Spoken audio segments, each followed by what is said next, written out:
The story of Hamza bin Abdul Muttalib റളിയല്ലാഹു അൻഹു. പ്രവാചകൻ മുഹമ്മദ് നബി മുസ്തഫ സ്വല്ലല്ലാഹു അലൈഹി വസല്ലമയുടെ പിതൃതുല്യനായ ഒരു അമ്മാവനായിരുന്നു ഹംസ റളിയല്ലാഹു അൻഹു. പ്രവാചകനോട് ഒരു മരുമകനായി മാത്രമല്ല, ഒരു സഹോദരനും സുഹൃത്തും ആയിട്ടായിരുന്നു അദ്ദേഹം പെരുമാറിയിരുന്നത്. അവർ ഒരുമിച്ചായിരുന്നു കളിച്ചതും വളർന്നതുമെല്ലാം. എന്നാൽ അവർ മുതിർന്നപ്പോൾ അവർ രണ്ടുപേരും അവരവരുടെ വഴിയിലേക്ക് തിരിഞ്ഞു. ഹംസ റളിയല്ലാഹു അൻഹു അവസരം കിട്ടുമ്പോൾ മക്കയിലെ ഖുറൈശി ഗോത്രത്തിലെ ഉന്നതന്മാർക്കിടയിൽ സ്ഥാനം ലഭിക്കാൻ വേണ്ടി ശ്രമിച്ചിരുന്നു. എന്നാൽ യുവാവായ മുഹമ്മദ് നബി മുസ്തഫ സ്വല്ലല്ലാഹു അലൈഹി വസല്ലമ തിരഞ്ഞെടുത്തത് ജനക്കൂട്ടത്തിൽ നിന്ന് ഒരു ഏകാന്ത ജീവിതമായിരുന്നു. അദ്ദേഹം ആത്മീയമായ ധ്യാനത്തിൽ മുഴുകുകയും സത്യത്തെ തിരിച്ചറിയാൻ ശ്രമിക്കുകയും ചെയ്യുമായിരുന്നു. ഹംസ റളിയല്ലാഹു അൻഹു ഒരു യോദ്ധാവും ഒരു വേട്ടക്കാരനും ഒരു കായിക താരവുമായിരുന്നു. വലിയവനും ശക്തനുമായിരുന്ന അദ്ദേഹത്തിൻ്റെ ധീരതയെ ജനങ്ങൾ ബഹുമാനിച്ചിരുന്നു. പ്രവാചകനും ഹംസ റളിയല്ലാഹു അൻഹുവും വ്യത്യസ്തമായ ജീവിതമാണ് നയിച്ചിരുന്നതെങ്കിലും ഹംസ റളിയല്ലാഹു അൻഹു തൻ്റെ സുഹൃത്തും മരുമകനുമായ പ്രവാചകന്റെ നന്മകളെ ശ്രദ്ധാപൂർവം വീക്ഷിച്ചിരുന്നു. പ്രവാചകത്വം ലഭിച്ചതിനു ശേഷം മുഹമ്മദ് നബി മുസ്തഫ സ്വല്ലല്ലാഹു അലൈഹി വസല്ലമ മതപ്രഭാഷണങ്ങൾ നടത്താൻ തുടങ്ങി. എന്നാൽ മക്കയിലെ അവിശ്വാസികൾ കൂടുതൽ പേരും അത് സ്വീകരിച്ചില്ല. ഒരു ദിവസം ഹംസ ബിൻ അബ്ദുൽ മുത്തലിബ് റളിയല്ലാഹു അൻഹു പതിവ് പോലെ നടക്കുകയായിരുന്നു. അദ്ദേഹം കഅബയുടെ അടുത്തെത്തിയപ്പോൾ ഖുറൈശി ഗോത്രത്തിലെ കുലീനരായ കുറച്ചുപേർ ഒരു മരത്തിന്റെ അടിയിലിരുന്ന് ഗൗരവമായി ഒരു ചർച്ചയിൽ ഏർപ്പെട്ടിരിക്കുന്നതായി അദ്ദേഹം കണ്ടു.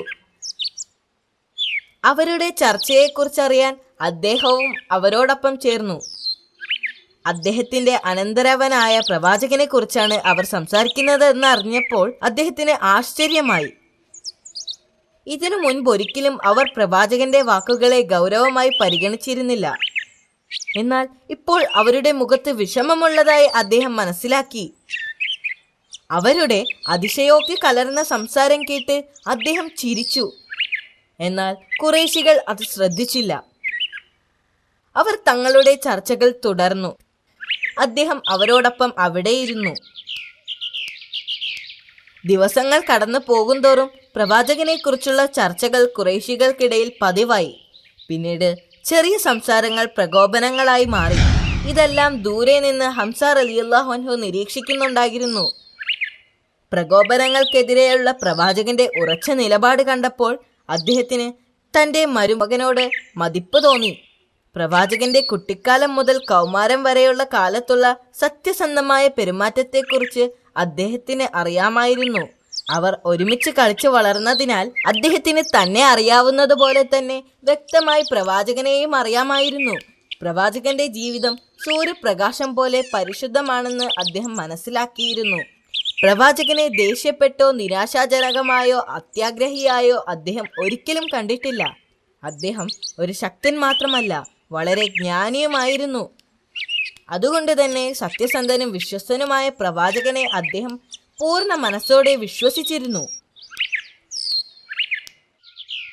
ഒരു ദിവസം മുഹമ്മദ് നബി മുസ്തഫ സ്വല്ലല്ലാഹു അലൈഹി വസല്ലമ പർവ്വതത്തിന്റെ താഴ്വരയിൽ പ്രാർത്ഥനയിൽ മുഴുകിയിരിക്കുകയായിരുന്നു. അപ്പോഴാണ് ഖുറൈശി നേതാക്കളിൽ ഒരാളായ അബൂജഹൽ അതുവഴി കടന്നുപോയത്. പ്രവാചകൻ അവിടെ ഒറ്റക്കേയുള്ളൂ എന്ന് മനസ്സിലാക്കിയ അബൂജഹൽ ഈ അവസരം പ്രയോജനപ്പെടുത്താൻ തീരുമാനിച്ചു.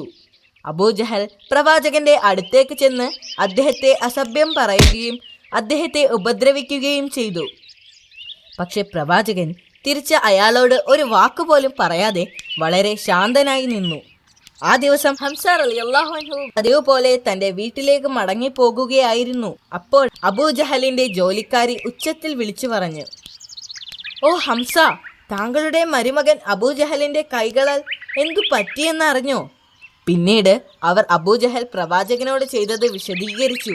ഇത് കേട്ടപ്പോൾ അദ്ദേഹത്തിന് വളരെയധികം ദേഷ്യം വന്നു. ഉടൻ തന്നെ അബൂജഹലിനെ നേരിടാൻ അദ്ദേഹം കഅബയിലേക്ക് പോയി. മറ്റു ഖുറൈശി നേതാക്കളോടൊപ്പം ഇരിക്കുന്ന അബൂജഹലിനെ കണ്ടപ്പോൾ ഹംസ റളിയല്ലാഹു അൻഹു കോപം കൊണ്ട് വിറച്ചു. അദ്ദേഹം അബൂജഹലിന്റെ അടുത്തേക്ക് ചെന്ന് തൻ്റെ കയ്യിലുണ്ടായിരുന്ന വില്ലെടുത്ത് അബൂജഹലിനെ പൊതിരെ തല്ലി. എന്നിട്ട് പറഞ്ഞു, എന്ത് ധൈര്യത്തിലാണ് നീ എൻ്റെ മരുമകനെ ശാസിക്കുകയും ഉപദ്രവിക്കുകയും ചെയ്തത്?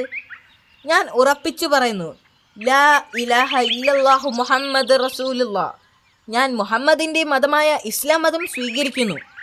അവിടെ കൂടിയിരുന്നവരെല്ലാവരും തങ്ങളുടെ നേതാവിനെ ഹംസ റളിയല്ലാഹു അൻഹു അപമാനിച്ചതിനെക്കുറിച്ച് മറന്നുപോയി. അദ്ദേഹം ഇസ്ലാമിലേക്ക് മതം മാറിയതറിഞ്ഞ അമ്പരപ്പിലായിരുന്നു എല്ലാവരും.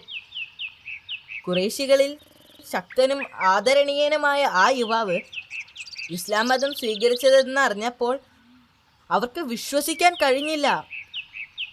ഇതൊരു ദുരന്തമാണെന്ന് ഖുറൈശികൾക്ക് അറിയാമായിരുന്നു. ഹംസ റളിയല്ലാഹു അൻഹുവിൻ്റെ പരിവർത്തനം അനേകം യുവാക്കളെ പ്രേരിപ്പിക്കുമെന്നും അതുവഴി പ്രവാചകന് കൂടുതൽ അനുയായികളെ ലഭിക്കുമെന്നും അവർക്ക് ആശങ്കയുണ്ടായിരുന്നു. ഹംസ റളിയല്ലാഹു അൻഹു വീട്ടിലേക്ക് പോയി. അദ്ദേഹത്തിന് കൃത്യമായ കാഴ്ചപ്പാടും വ്യക്തമായ ബോധവുമുണ്ടായിരുന്നു. നടന്ന കാര്യങ്ങളെക്കുറിച്ച് ആലോചിച്ച് കുറച്ചു സമയം അദ്ദേഹം കട്ടിലിരുന്നു. ഒരു നിമിഷത്തിലായിരുന്നു അദ്ദേഹത്തിന്റെ പരിവർത്തനം അദ്ദേഹം പ്രഖ്യാപിച്ചത്. തന്റെ മരുമകനെ അപമാനിക്കുകയും ഉപദ്രവിക്കുകയും ചെയ്തവരോടുള്ള വെറുപ്പായിരുന്നു അദ്ദേഹത്തിന്. ഹംസ റളിയല്ലാഹു അൻഹുവിന് പ്രവാചകന്റെ സത്യസന്ധതയെക്കുറിച്ച് ഒരു സംശയവും ഉണ്ടായിരുന്നില്ല. എന്നാൽ ആർക്കെങ്കിലും ഒരു നിമിഷത്തെ വെല്ലുവിളിയുടെ സമയത്ത് ഒരു പുതിയ മതത്തെ സ്വീകരിക്കാൻ കഴിയുമോ? ഹംസ റളിയല്ലാഹു അൻഹു ചിന്തിച്ചുകൊണ്ടേയിരുന്നു. പിന്നീടുള്ള ദിവസങ്ങൾ വിശ്രമവും ഉറക്കവുമില്ലാത്ത ദിവസങ്ങളായിരുന്നു. മനസ്സിന്റെ ശക്തി കൊണ്ട് ഒരാൾ സത്യത്തെ നേടാൻ ശ്രമിക്കുമ്പോൾ തീർച്ചയായും അറിവ് വന്നു ചേരും. അതാണ് ഹംസ റളിയല്ലാഹു അൻഹുവിന് സംഭവിച്ചത്.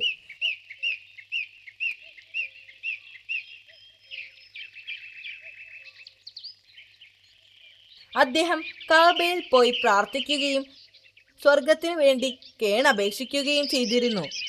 നേരായ മാർഗത്തിലേക്ക് നയിക്കുന്നതിന് വേണ്ടി അദ്ദേഹം സഹായം തേടി. ഒടുവിൽ അദ്ദേഹത്തിന് അതിനുള്ള ഉത്തരം ലഭിച്ചു. അള്ളാഹു അദ്ദേഹത്തിന്റെ ഹൃദയത്തിൽ വിശ്വാസവും ദൃഢതയും നിറച്ചു. അടുത്ത ദിവസം രാവിലെ അദ്ദേഹം മുഹമ്മദ് നബി മുസ്തഫ സ്വല്ലല്ലാഹു അലൈഹി വസല്ലമയുടെ അടുക്കൽ ചെന്ന് ഇസ്ലാമിലേക്ക് പരിവർത്തനം ചെയ്യാനുള്ള തന്റെ തീരുമാനത്തെക്കുറിച്ച് പറഞ്ഞു. ഇത് കേട്ടപ്പോൾ പ്രവാചകന് വളരെയധികം സന്തോഷമായി. പ്രവാചകൻ അദ്ദേഹത്തിന് വേണ്ടി അള്ളാഹുവിനോട് പ്രാർത്ഥിച്ചു. ഇതാണ് കഥ. അടുത്ത തവണ ഞാൻ മറ്റൊരു കഥ പറയാം. താങ്ക്സ്. മാസ്സലാമ യൂസുഫ് അങ്കിൾ. അള്ളാഹു നിന്നെ അനുഗ്രഹിക്കട്ടെ. മഅസ്സലാമ അബൂ.